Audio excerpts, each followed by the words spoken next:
प्राचीन काल की बात है। हिमालय की कंदराओं के समीप एक बहुत ही शांत और दिव्य आश्रम था। वहां गुरु शिवदत्त अपने शिष्यों को जीवन और जगत के गूढ़ रहस्यों की शिक्षा देते थे।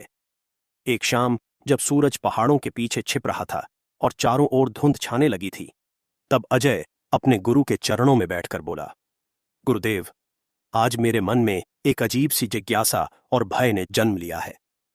लोग कहते हैं कि इस संसार में केवल वही नहीं है जो हमें दिखाई देता है, बल्कि कुछ ऐसी अदृश्य शक्तियां भी हैं जो रात के सन्नाटे में सक्रिय हो जाती हैं।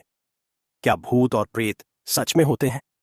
यदि हां, तो वे कितने प्रकार के होते हैं और उनसे बचने का मार्ग क्या है?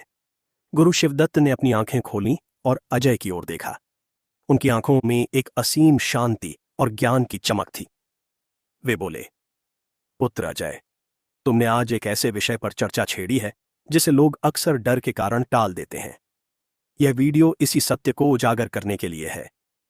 प्रकृति में सकारात्मक और नकारात्मक दोनों ही ऊर्जाएं विद्यमान हैं। जिसे तुम भूत कहते हो, वह वास्तव में अतृप्त आत्माओं का एक सूक्ष्म स्वरूप है। गुरुदेव ने आगे समझाना प्रारंभ किया। पुत्र, शास्त्रों के अनुसार भूत प्रेत अनेक श्रेणियों में विभाजित हैं। इनकी योनियां इनके कर्मों और मृत्यु के समय की इच्छाओं पर निर्भर करती हैं। सबसे पहले सामान्य भूत आते हैं, जो अक्सर अप्राकृतिक मृत्यु के पश्चात वायु तत्व में भटकते रहते हैं। इसके बाद प्रेत होते हैं, जिनकी क्षुधा और प्यास कभी शांत नहीं होती। फिर पिशाच आते हैं, जो तामसिक प्रवृत्तियों और मलिन स्थानों पर वास करते हैं। अजय ने बड़ी उत्सुकता से पूछा, गुरुदेव, क्या इनके और भी भयानक रूप हैं? गुरु शिवदत्त ने गंभीरता से सिर हिलाया और बोले, हां अजय, इसके अलावा ब्रह्मराक्षस होते हैं, जो वे ब्राह्मण या ज्ञानी व्यक्ति होते हैं जिन्होंने अपने ज्ञान का दुरुपयोग किया हो। ये अत्यंत शक्तिशाली और बुद्धिमान होते हैं। फिर डाकिनी और शाकिनी जैसी शक्तियां आती हैं, जो श्मशान और निर्जन स्थानों पर तांत्रिक बाधाएं उत्पन्न करती हैं। इनके अतिरिक्त बेताल, कुष्मांडा और गंधर्वों की भी विभिन्न श्रेणियां हैं, जो मनुष्य के मन और शरीर पर प्रभाव डाल सकती हैं। शिष्य अजय ने डरते हुए पूछा कि इनसे बचने का कोई ठोस उपाय क्या है? गुरु ने मुस्कुराते हुए कहा, डरो मत पुत्र, जहां अंधकार है वहां प्रकाश का अस्तित्व भी अनिवार्य है। इनसे बचने का सबसे प्रथम उपाय है आत्मबल। जो व्यक्ति मन से बलवान होता है और नियमित रूप से ओम का उच्चारण करता है, उसके पास ये शक्तियां फटकती भी नहीं हैं। ओम शब्द की ध्वनि ब्रह्मांड की मूल ध्वनि है, जो किसी भी नकारात्मक कंपन को नष्ट करने की क्षमता रखती है। इसके बाद गुरु शिवदत्त ने उन दिव्य वनस्पतियों के बारे में बताना शुरू किया, जो प्रकृति ने हमें आत्मरक्षा के लिए दी हैं। वे बोले, पुत्र, यह वीडियो तुम्हें उन गुप्त पौधों की जानकारी देगा जो इन शक्तियों के लिए काल के समान हैं। हमारे ऋषियों ने औषधियों और जड़ों में असीम शक्ति खोजी है। सबसे प्रभावशाली पौधा है अपामार्ग। इसे साधारण भाषा में लटजीरा भी कहते हैं। इसकी जड़ को यदि विधि विधान से पुष्य नक्षत्र में लाकर भुजा पर बांधा जाए, तो कोई भी प्रेत बाधा मनुष्य को स्पर्श नहीं कर सकती। यह पौधा साक्षात काल का प्रतीक है, उन शक्तियों के लिए जो अधर्म के मार्ग पर चलती हैं।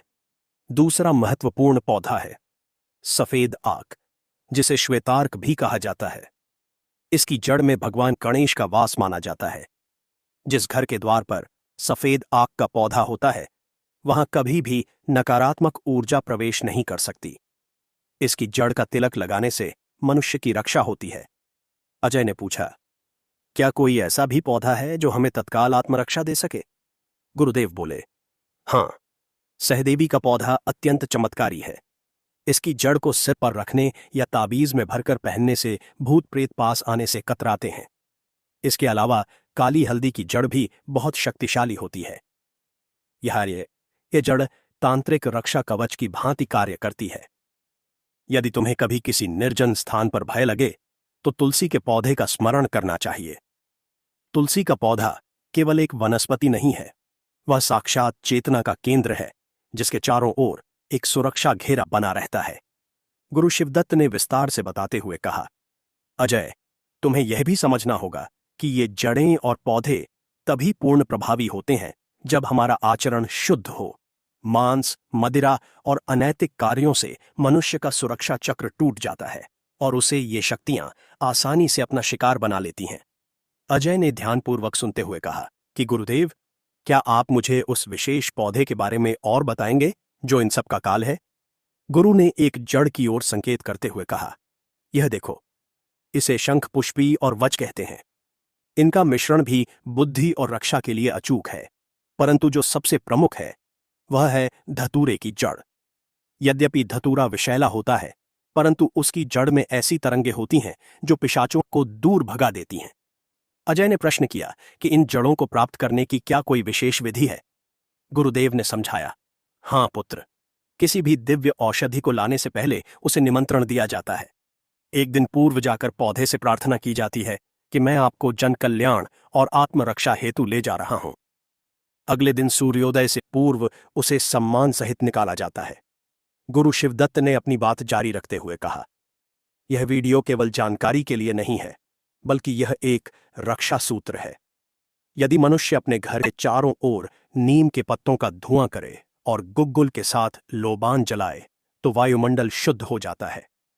धूप की महक और जड़ों की ऊर्जा मिलकर एक ऐसा अभेद्य दुर्ग बनाती हैं जिसे कोई भी मायावी शक्ति भेद नहीं सकती। अजय अब शांत था। उसके मन का भय अब कौतूहल और श्रद्धा में बदल चुका था।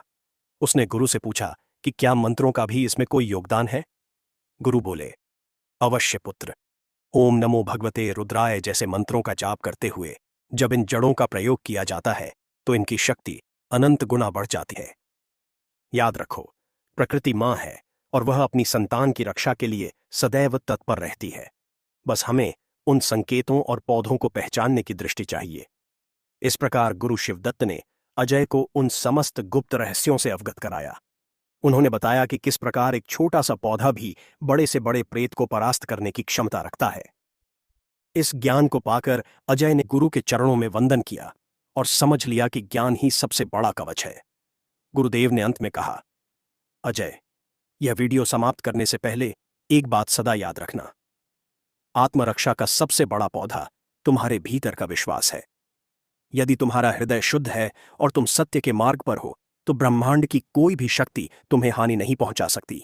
ये औषधियां और जड़ें केवल तुम्हारी सहायता के लिए हैं, परंतु वास्तविक विजय तुम्हारी आंतरिक शक्ति की ही होती है। आश्रम में अब पूर्ण शांति थी।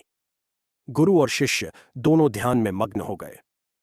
वह ज्ञान की धारा आज भी उन पहाड़ों में गूंज रही है, जो हमें याद दिलाती है कि हम कभी अकेले नहीं हैं और हमारी रक्षा के लिए प्रकृति ने हर कदम पर समाधान दे रखा है। इस वीडियो में बताई गई बातें प्राचीन मान्यताओं और गुरु परंपरा पर आधारित हैं। इनका पालन श्रद्धा और विश्वास के साथ करने पर ही लाभ प्राप्त होता है। भूत प्रेत के भय से मुक्त होकर निर्भय जीवन जीना ही इस शिक्षा का मुख्य उद्देश्य है। अजय ने पूछा कि क्या घर के आंगन में किसी विशेष जड़ को दबाने से लाभ होता है? गुरुदेव बोले, हां पुत्र, यदि घर की चौखट के नीचे काले घोड़े की नाल के साथ सफेद घुंघुची की जड़ दबा दी जाए तो वह घर सदैव सुरक्षित रहता है। वहां रहने वाले लोग मानसिक शांति का अनुभव करते हैं। इस प्रकार यह विस्तारपूर्वक वर्णन समाप्त हुआ। गुरु शिवदत्त ने अपनी दिव्य वाणी से अजय के जीवन के अंधेरे को दूर कर दिया और उसे एक नया दृष्टिकोण प्रदान किया। अब अजय जानता था कि भूत प्रेत केवल भ्रम या नकारात्मकता के प्रतीक हैं और प्रकृति की गोद में उनसे बचने के अनगिनत उपाय छिपे हुए हैं। दोस्तों, इस वीडियो को आगे शेयर करना ना भूलना। धन्यवाद।